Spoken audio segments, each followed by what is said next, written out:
everybody! I can't believe that we're actually at the final week of CAT125R, the special summer intense version. This week we'll be talking about ethics and curation and wrapping up our final collaborative projects on intellectual property. I'd like to thank all of you for your amazing postings on Piazza, which sometimes I would actually read on my mobile phone. And also all of your thoughtful insights that you shared on Zaption. So I enjoyed getting your emails. I enjoyed checking in with you on Adobe Connect. And I hope that you'll take advantage of some other opportunities to keep in touch. I'll be sending around an email with some strategies for getting a hold of me this week as you wrap up everything in the course, because I don't want you to be stressed about any unresolved questions. I know that this can be a challenge to manage remote collaboration, and I've been impressed to see how well you're working together in your groups. Just let me know if there's anything I can do to make the process easier. I know that working collaboratively on a single text can be challenging, even if you delegate responsibilities, because you still want to have a uniform product at the end. This group of students editing Wikipedia articles together faced a somewhat similar challenge. Hopefully you're finding working with the Storify interface productive. Remember to think about those scholarly sources as well. Storify offers you an opportunity to curate your data, which will be one of the themes in this final section of the course. As you work on your projects on intellectual property in the age of the internet, as you can see from examples, you want to avoid something that's too generic. And you want to not just incorporate the first source that you encounter.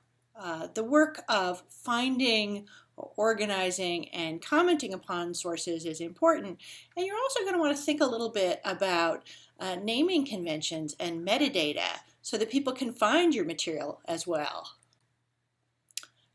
This week we'll have a video from Christine Borgman that's a suggested viewing. And Borgman points out that you should think about what you've got as data. Your professional materials, your family photographs, your financial records, all of those things Borgman points out are data. They might be little data, but they're data worth curating in a smart and sensible way. She also says anything in digital form is going to rot and disintegrate in a much shorter period of time than you expect. You're going to have to migrate it to other kinds of media and other kinds of technologies. She says, don't assume any piece of software is going to last indefinitely. And I know certainly just in the past 10 years, we've seen many different kinds of platforms come and go, and many different kinds of storage devices become obsolete.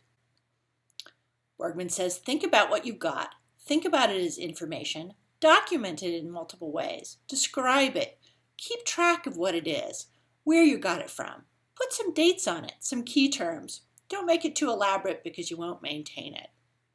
So I hope that you find these suggestions helpful, not only in this class for your curation project, but also moving forward as you think about your own dossiers, portfolios, libraries, and other ways that you maintain digital collections.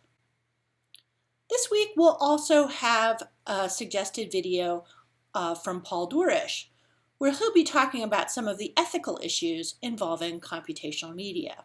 Durish is a computer scientist at UC Irvine. Durish argues that privacy obscures as much as it reveals. He says, try to think about privacy not as a thing that people have, but rather as a way they have of acting. So in our section on ethics, we really want you to focus on these questions of what are best practices and what can you do to be a better practitioner when it comes to curating materials online. So as we wrap up, I'd like to say many, many thanks, particularly to your section leaders who facilitated discussion twice a week. So that's Amanda, Barbara, Chad, Janine, Keek, and Nicole. Yay! I'd also like to thank the wonderful behind-the-scenes people at CAT. So that includes Jean Monahan, Lynette Broussard, and Ethel Liu, and also to the people at UC Online. So a special thanks to Ava Arndt, but also to Travis and many of the other people from UC. Thank you, thank you, thank you to ACMS. So that's thank yous to Dawn, Jordy, and our wonderful filming teams. Thank you to my colleagues throughout the UC system, the people at UCLA, UC Davis, UC Santa Barbara, UC Irvine, and many other UC campuses who collaborated together to create this course. And of course, many thanks to all of you. It's seeing your work that makes this experience so satisfying. And I feel very fortunate to have the opportunity to interact with all of you, even in this very short time frame. So keep in touch. Send me a postcard from somewhere interesting. You can reach me anytime at lizlosh@ucsd.edu. I'm happy to provide feedback on drafting documents, so that can include your personal statements. It can include other kinds of sort of high-impact, purpose-driven works that you might be considering. I'm happy to share recommendations, write recommendation letters, and also serve as a reference for jobs and other positions. And I'm happy to provide advice and resources. I really like hearing from all of you and keeping in touch, so I hope you have a wonderful rest this summer. Bye!